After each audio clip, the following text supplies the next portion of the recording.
we go.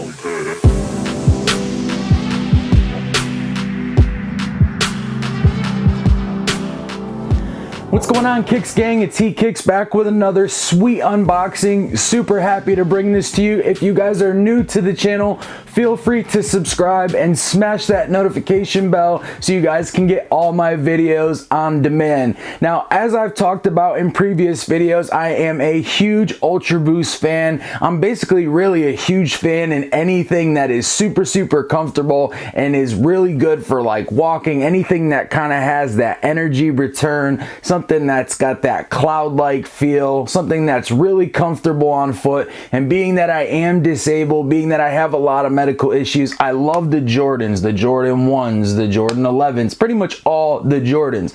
But sometimes the Kyries, I throw those on feet and they kind of hurt. Jordan 1s, not at all. Those are dope. They're really comfortable. They have a lot of room, but a lot of the Nike models are kind of tight.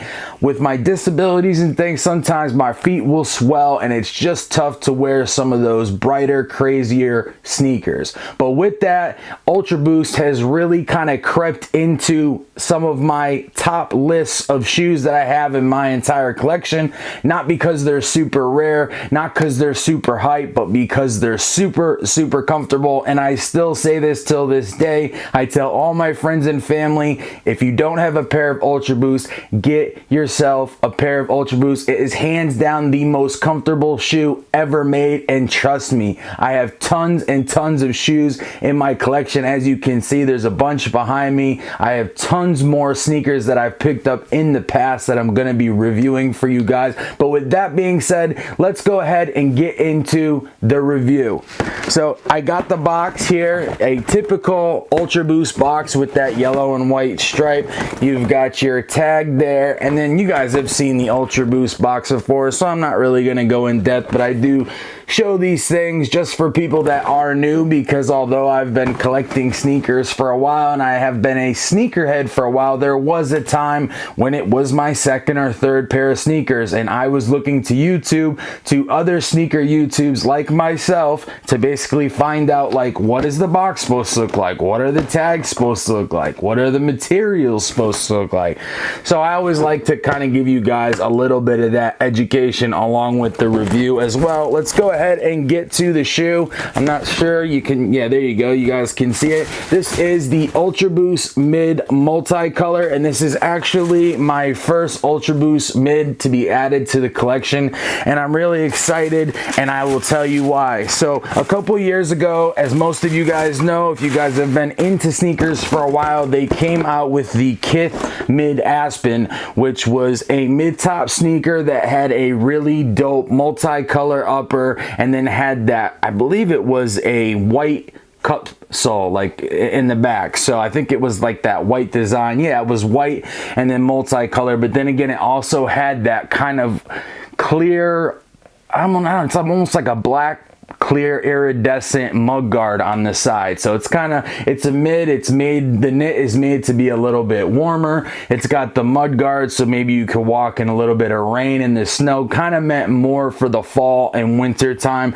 But let me go ahead and show you both of these sneakers. Really dope, and as you can see, they do somewhat resemble that mid Kith Aspen, and they have some really dope other hits like that teal and the teal green that goes throughout the sneaker. As you can see, they are definitely a bit different, but as you can see, the design of the actual sneaker and the silhouette is exactly the same with the mud guards and everything. That design is the same, and then you have that multicolor upper.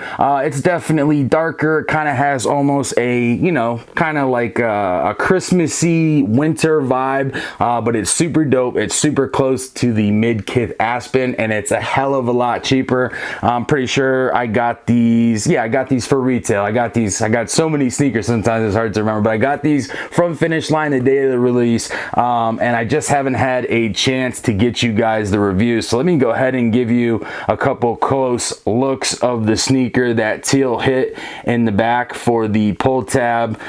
Into the medial side of the shoe, you've got these three dark black stripes for the Adidas stripes. Typically you would have that caging. This is almost, the mid is almost like the uncaged models. It's basically like an uncaged. It has no cage at all, so it's like the regular uncaged, but it's got, oh, whoops. So anyways, it's kind of the same. It's got that same kind of cut as the Ultraboost uncaged, but then again, it's got that mid top, it's got that higher cut, and then you don't have that cage here, so it's got a little bit looser fit than the ones with the cages. I noticed was kind of that instability in that ankle roll that you can get with the uncaged models, and I think that kind of speaks to why they've kind of had some trouble with them. Not really trouble, but they really haven't sold as well as the regular Ultraboost or even the mid for that matter. The mid is also really dope because it's like the lowest produced model of all the Ultraboost. So yeah, they have decent numbers, but they put out a ton of uncaged, they put out a ton of caged, they put out a lot of other models, but they only do the mid once in a while. And actually, now that we're getting into the end of 2018, 2019, I have noticed that they've been doing a lot more of these mid-cut booty style Ultraboost, and they're really, really dope. I like this one, and I also like the Proto colorway that they have with the all yellow upper, and then it's got the blue mudguard on one side, black I think gray mudguard on the other side. I'm going to be picking those up as well, but let's go ahead and get into the review. You've got the black outsole, you've got that kind of blue teal torsion control system, of course you've got the boost, and you've got that Continental logo at the front, at the tip by the toe box. You've got that little flash in the front with the Adidas logo here that always pops up in the front. You've got a really nice multicolor upper. It's a combination of red, black, and teal, almost a maroon, black, and teal. You've got this really nice almost plastic feeling mudguard, but that's going to keep you waterproof on the bottom. It's going to be good for the mid-winter nights where it's really cold and you've got maybe water or snow on the ground.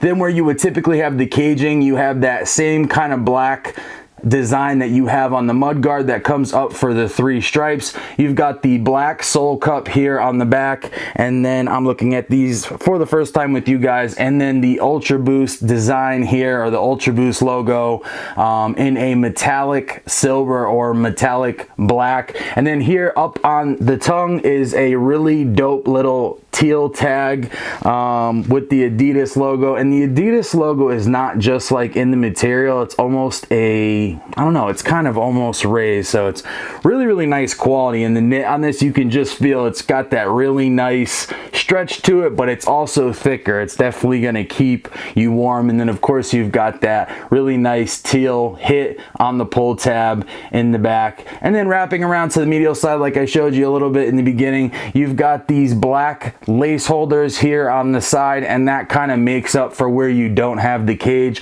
That's where your eyelets go through, and that material is actually made from the same material here as the mudguard on the lower midsole here. But these are super, super dope. I'm glad to have these in the collection. Like I said, anything with boost is super comfortable, and I will continue to rock them until they make them no longer, which I don't think is something that's going to happen, because everybody I've talked to who's also picked up the Ultraboost has said the same thing. They're super comfortable. There's a couple other models that have come close.